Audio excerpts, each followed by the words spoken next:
नमस्कार। एक और टिप्पणी के साथ मैं अतुल चौरसिया। कुछ ऐसी बातें बुलेट पॉइंट में जान लीजिए जो आपको आज तक शायद ही पता थी। पॉइंट नंबर 1, भाजपा सभी धर्मों का सम्मान करती है।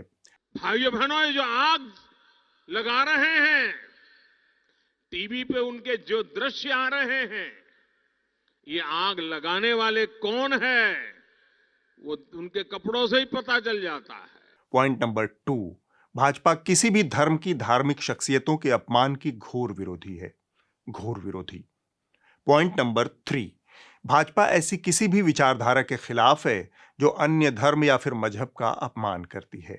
बस चुटकुला यहीं पर समाप्त होता है। यह सारी चकल्लस भाजपा की एक दुर्धर्ष विद्वान राष्ट्रीय प्रवक्ता नुपुर शर्मा ने शुरू की है। अब वो हैं से थी हो गई हैं। उन्होंने पैगंबर मोहम्मद के बारे में अपने ज्ञान का इजहार कुछ यूं किया कि उनकी पार्टी भारतीय जनता पार्टी पिछले पांव पर आ गई। नुपुर के आत्मघाती गोल के बाद अपने देश में मुसलमानों को कूटने की नीति पर काम करने वाली भाजपा विदेशी मुसलमानों के साथ कूटनीति पर उतर आई है। ऊपर गिनाई गई 3 बुलेट पॉइंट उसी का हिस्सा हैं। कतर, ओमान, ईरान, पाकिस्तान समेत तमाम इस्लामी देशों ने पैगंबर के अपमान पर कड़ा विरोध दर्ज किया है। यह जो कूटने की नीति से कूटनीति तक भाजपा पहुंची है, उसमें एक और बड़ी दिक्कत है।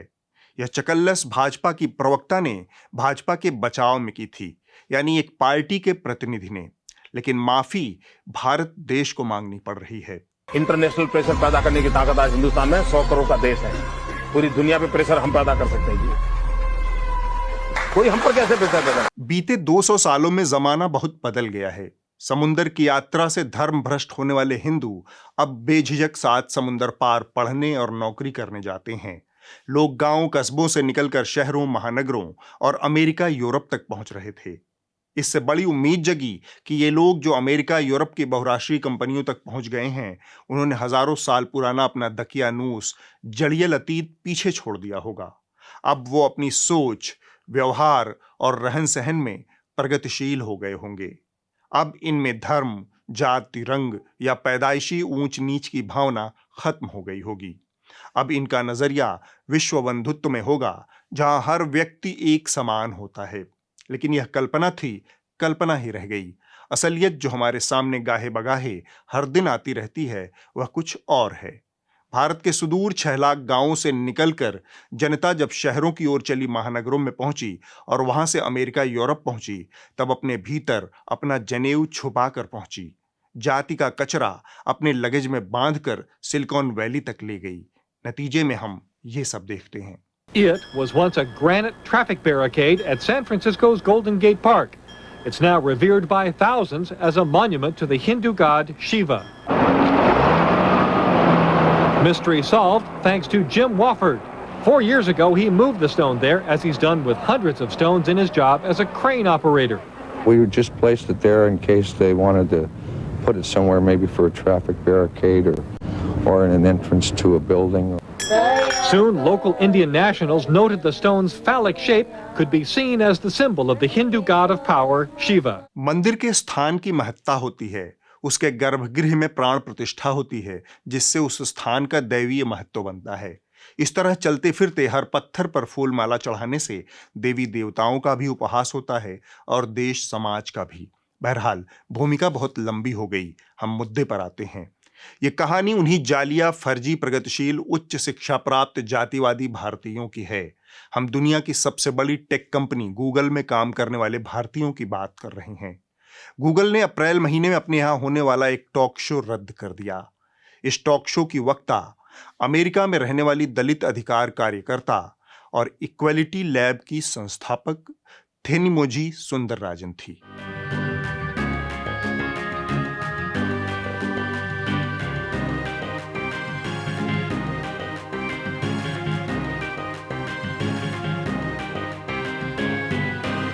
सुंदरराजन दलित अधिकारों, मानवाधिकारों और कामकाजी परिसरों में डाइवर्सिटी की जरूरत पर काम करती हैं। गूगल की सीनियर मैनेजर तनुजा गुप्ता ने उन्हें गूगल न्यूज के कर्मचारियों के बीच अपनी बात रखने के लिए आमंत्रित किया था। सुंदरराजन को न्यूज रूम और कामकाज की जगहों पर डाइवर्सिटी यानी विविधता के महत्व, दलित हितों के प्रति संवेदनशीलता की जरूरत पर अपनी बात रखनी थी। यहां से इस घटना का दूसरा हिस्सा शुरू होता है। जैसे ही इस आयोजन की सूचना गूगल के कर्मचारियों तक पहुंची, भारतीय मूल के कर्मचारियों ने इसका विरोध शुरू कर दिया।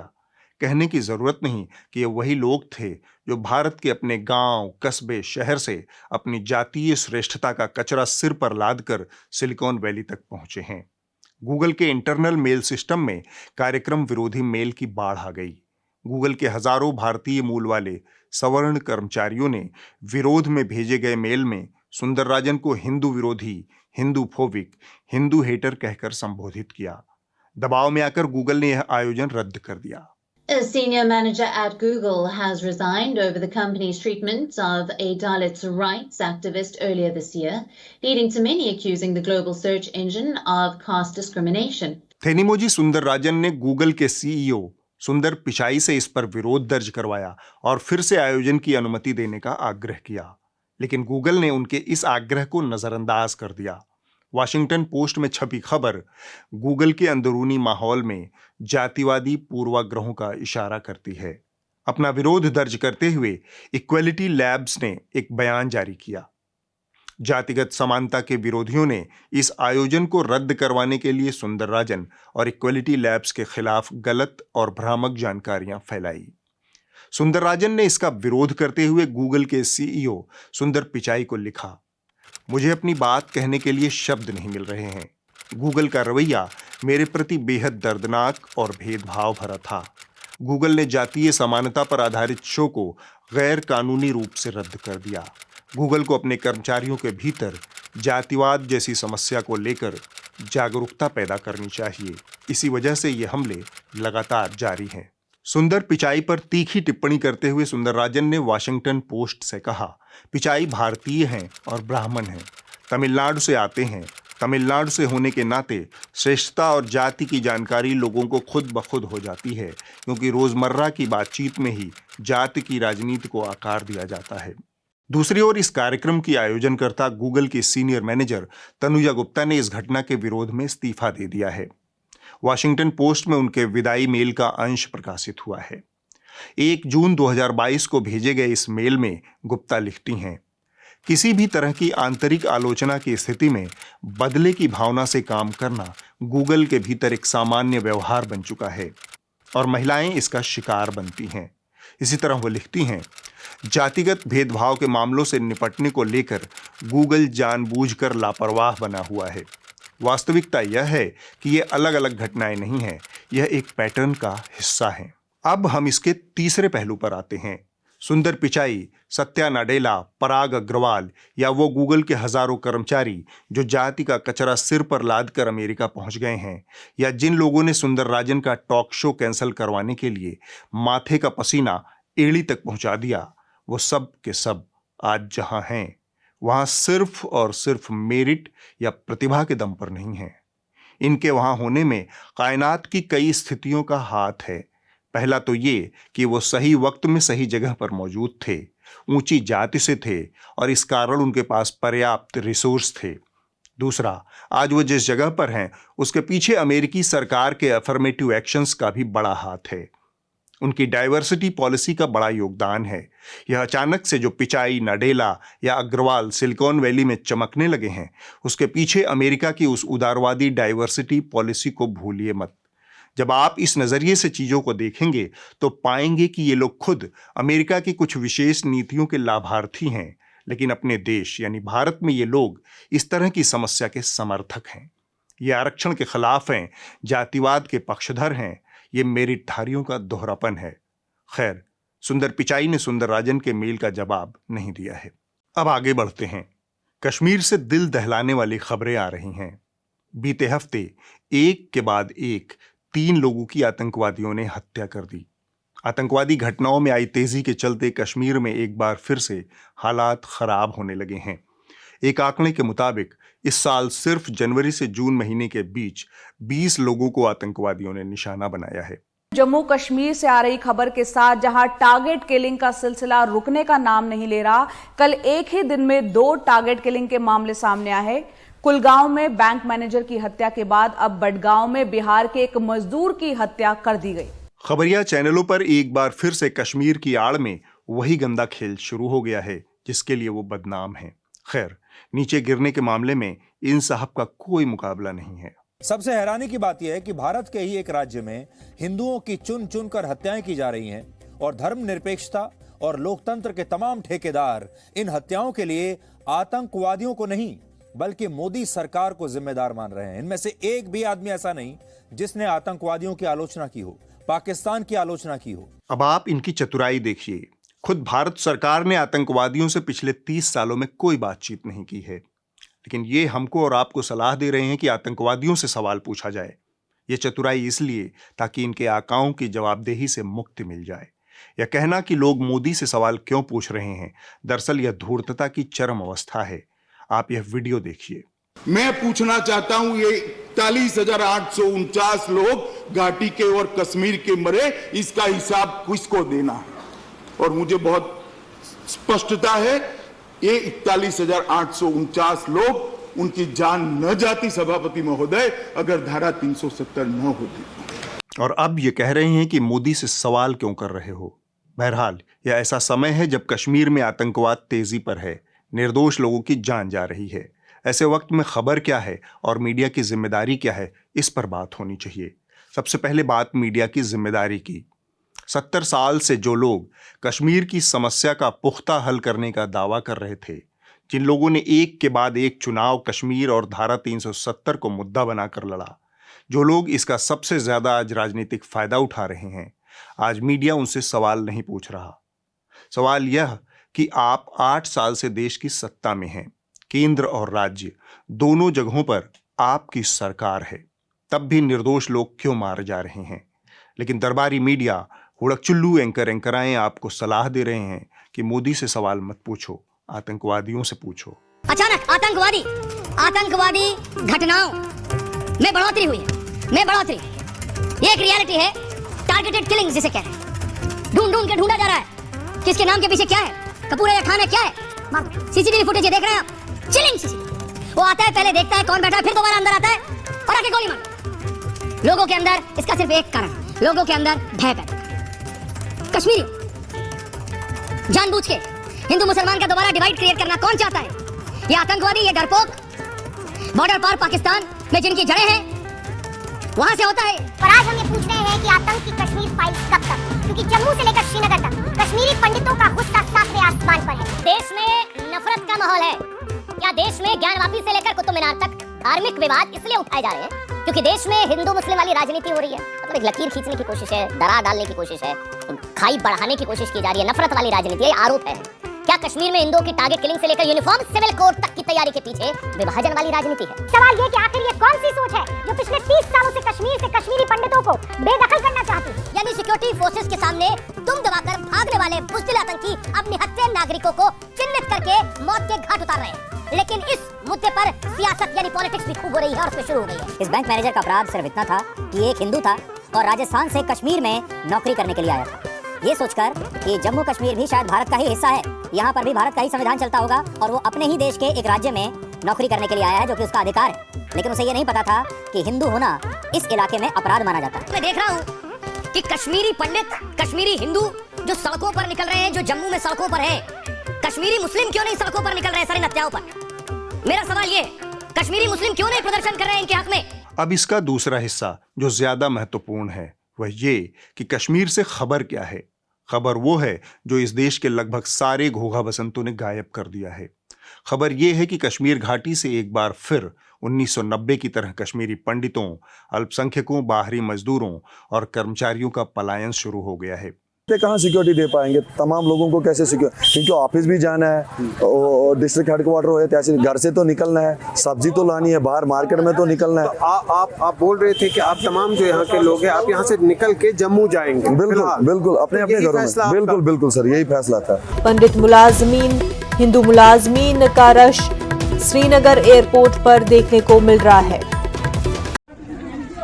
ये इस टाइम पे मास माइग्रेशन से शुरू हो चुकी है। हमारे एम्प्लॉइज ने अपना सामान उठा के निकलने जा रहे हैं अभी। दुखद बात यह है कि ये लोग कश्मीर से सुरक्षा के लिए बाहर निकलना चाहते हैं, लेकिन शासन के जोर से इन्हें निकलने नहीं दिया जा रहा है, क्योंकि इससे उस सरकार की छवि पर बट्टा लग जाएगा जिसने 56 इंच सीना फुलाकर कश्मीर में रामराज लाने का दावा किया था।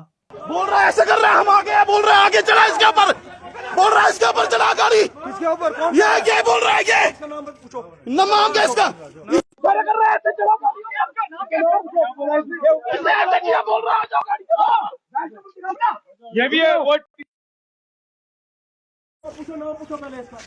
इनके लिए कश्मीर या फिर कश्मीरी उतना मायने नहीं रखते।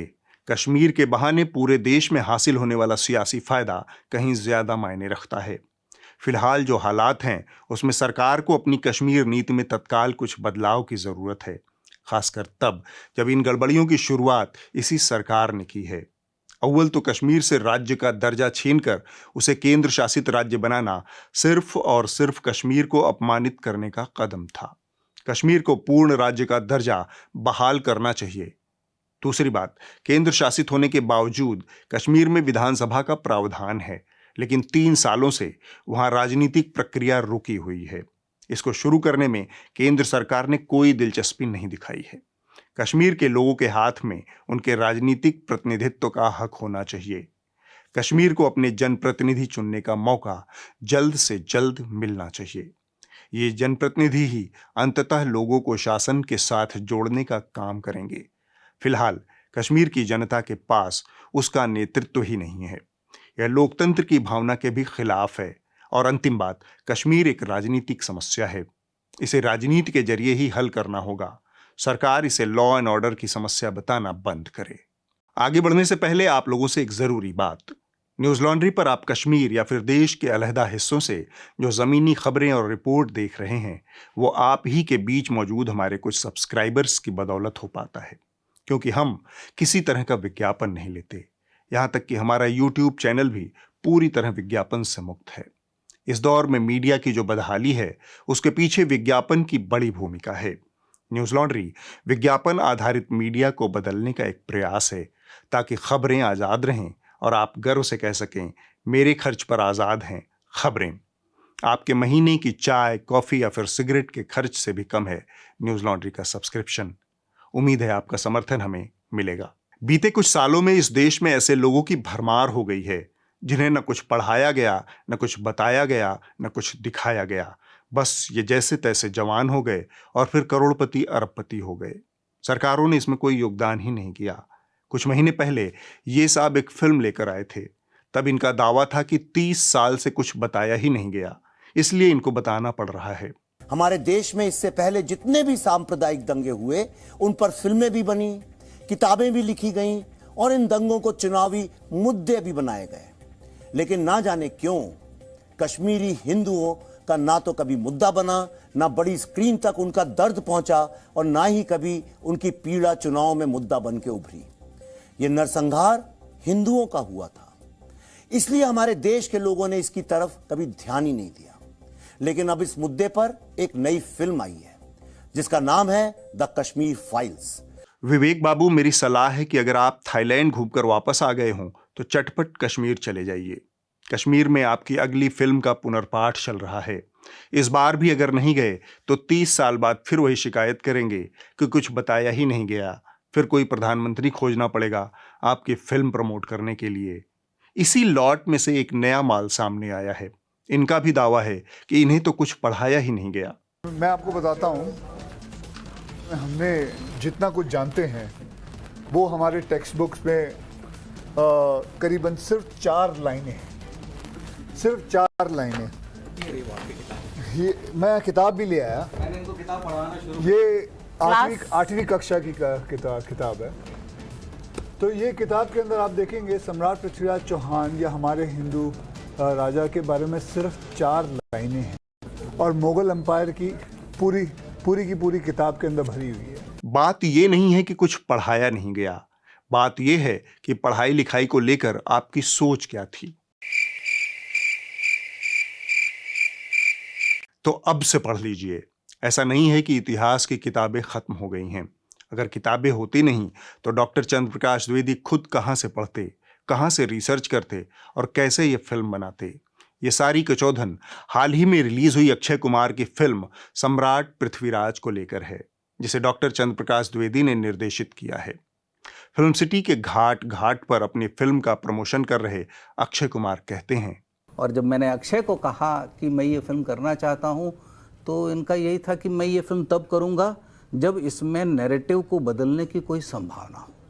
यदि वर्तमान नैरेटिव को मेरी फिल्म नहीं बदलती है तो वो एक कोई और साधारण से फिल्म होके और ये भी कारण था कि मुझे आप नैरेटिव बदलना चाहते थे, this was your desire. Doctor Chandraprakash Dwivedi के नाम पिंजर, मोहल्ला अस्सी, चाणक्य जैसे कुछ शानदार शाहकार दर्ज हैं। अगर मनोरंजन और व्यावसायिक नजरिए से कोई फिल्म बनाई जाए तो कोई दिक्कत नहीं है, लेकिन जब ये दावा हो कि हम नैरेटिव बदल देंगे, वो इतिहास बताएंगे जो अब तक नहीं बताया गया, तब दो सवाल पूछना लाजमी है।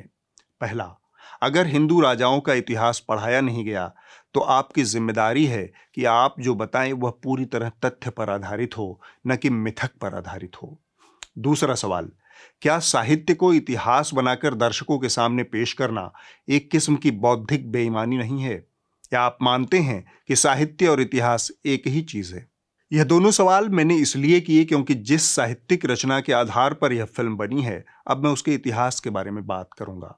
इस किताब का नाम है पृथ्वीराज रासो, जिसे हिंदी के चारण कवि चंद वरदाई ने लिखा है। रासो हम लोगों ने हाई स्कूल की हिंदी की किताबों में ही पढ़ लिया था। जिन लोगों को शिकायत है कि उन्हें पृथ्वीराज के बारे में नहीं पढ़ाया गया, वो या तो स्कूल का समय बंक मारकर फिल्में देख रहे थे या फिर इतिहास की किताब में साहित्य खोज रहे थे। जिन्हें विशेष रूप से पृथ्वीराज चौहान में रुचि है, वो मध्यकालीन इतिहास की तमाम किताबें पढ़ सकते हैं। ऐसा नहीं है कि कुछ उपलब्ध नहीं है। जब ये दावा हो कि इतिहास ठीक से नहीं बताया गया, तो फिर आपके सिर ये जिम्मेदारी आती है कि आप इतिहास को ठीक से बताएं, और इसके लिए आप एक साहित्यिक रचना को आधार नहीं बना सकते। रासो में चंद वरदाई ने पृथ्वीराज के हाथों मोहम्मद गोरी को मरवा दिया। फिल्म में भी उसे जस का तस शामिल कर लिया गया, जबकि इस बात के स्पष्ट प्रमाण हैं कि गोरी से दूसरी लड़ाई हारने के बाद पृथ्वीराज की हत्या 1192 में कर दी गई थी, जबकि गोरी 1203 में मरा। हिंदी साहित्य के तमाम विद्वानों का मत है कि रासो की रचना 14वीं सदी से 16वीं सदी के बीच किसी समय की गई, यानी पृथ्वीराज की मौत के 200 से 300 साल बाद। रासो में दिए हुए संवतों का ऐतिहासिक तथ्यों के साथ बिल्कुल मेल न खाने के कारण हिंदी के विद्वान इस बात पर एक राय हैं कि वरदाई पृथ्वीराज के समकालीन कवि नहीं थे। हिंदी के विद्वानों ने रासो को 16वीं शताब्दी में लिखा हुआ एक जाली ग्रंथ तक ठहराया है। रासो में चंगेज, तैमूर जैसे अलग अलग समय के चरित्रों के नाम जहां तहां आते हैं। इससे यह संदेह और पुख्ता होता है। प्रसिद्ध इतिहासकार राय बहादुर, पंडित गौरीशंकर, हीराचंद ओझा आदि रासो में वर्णित घटनाओं को बिल्कुल कल्पना करार देते हैं। डॉक्टर नित्यानंद तिवारी ने अपनी पुस्तक मध्यकालीन रोमांचक आख्यान में पृथ्वीराज रासो को रोमांचक आख्यान कहा है। वो कहते हैं, इन रोमांचक आख्यानों का कोई ऐतिहासिक उद्देश्य या संबंध नहीं है। चूंकि यह साहित्यिक रचना है तो जान लीजिए कि हिंदी के महान विद्वान आचार्य रामचंद्र शुक्ल अपनी प्रसिद्ध रचना हिंदी साहित्य का इतिहास में रासो के बारे में क्या लिखते हैं। भाषा की कसौटी पर कसते हैं तो और भी निराश होना पड़ता है, क्योंकि वह बिल्कुल बेठिकाने है। उसमें व्याकरण आदि की कोई व्यवस्था नहीं है। शब्दों की ऐसी मनमानी भरमार है जैसे किसी ने संस्कृत प्राकृत की नकल की हो। हिंदी साहित्य के अलग अलग कालखंड के हिसाब से बात करें तो रासो आदिकाल में लिखी गई। हिंदी साहित्य का आदिकाल 1050 से 1400 के आसपास तक माना जाता है। इसके बाद भक्तिकाल शुरू होता है। आदिकाल को ही वीरगाथा काल या फिर चारण काल भी कहा जाता है। इस दौर के कवि अमूमन विभिन्न राज दरबारों के प्रश्रय में रहते थे। दरबार की शान में बढ़ा चढ़ाकर लिखते थे। ठाकुर सुहाती इस दौर के लेखन का आवश्यक गुण था, यानी राजा के पसंद की बात कहना और बढ़ा चढ़ाकर कहना। बिल्कुल आज के दौर के दरबारी मीडिया जैसा समझ लीजिए, जो सत्ता के मन की बात करने के लिए किसी हद तक जा सकता है। यह मीडिया का चारण काल है। अब वक्त है इस हफ्ते की रिपोर्ट का। जो कही जा रही थी बातें कि अंदर में भी सोशल डिस्टेंसिंग का ख्याल रखा जाएगा। ट्रेनें तो खुल दी हैं, लेकिन कैसे स्टेशन पर thousands of the migrants workers in different groups walking। इस हफ्ते की रिपोर्ट द क्विंट हिंदी से है। इसे उनके रिपोर्टर अनुराग सिंह ने किया है। यह कहानी उन आशा वर्करों की है जिन्हें WHO ने कोरोना के दौर में उनके शानदार कामकाज के लिए ग्लोबल हेल्थ लीडर्स का अवार्ड दिया है। लेकिन ये आशा वर्कर बिना किसी सुरक्षित नौकरी के, बिना किसी भरोसे और नाम मात्र की सैलरी पर काम करती हैं। महज 2200 रुपए मासिक तनख्वाह पर काम करने वाली इन महिलाओं के कंधे पर भारत की 1.25 अरब आबादी का प्राथमिक स्वास्थ्य टिका हुआ है। इन्हीं दुश्वारियों पर केंद्रित है यह रिपोर्ट। हम लोगों का वेतन 2250 है। इसमें अगर घर में 10 लोग हैं या 12 लोग हैं, उनका खर्चा कैसे हम चला पाएंगे? 2250 में नहीं चला पाएंगे ना। तो हम लोगों का मानदेय कम से कम 10,000 रुपए तो होना ही चाहिए। कि बड़े लोग नहीं निकलते थे, डॉक्टर लोग नहीं छूते थे, लेकिन हम लोग मार्क्स दिया गया, कुछ भी नहीं दिया गया कोई सामान, लेकिन उसके बावजूद हम लोग काम करते। जब सारा सब कुछ खत्म हो तब सारा सामान हम लोगों को दिया गया। पर आशा वर्कर का किसी का भी आयुष्मान कार्ड नहीं बना है, जो कि हम लोगों का बनना चाहिए, क्योंकि हम लोग बीमार हो जाते हैं जनता की सेवा करते करते, और आयुष्मान कार्ड नहीं है और हम लोग की इतनी सैलरी भी नहीं है कि हम अपना इलाज करा पाएं। अगले हफ्ते होगी एक और टिप्पणी। नमस्कार।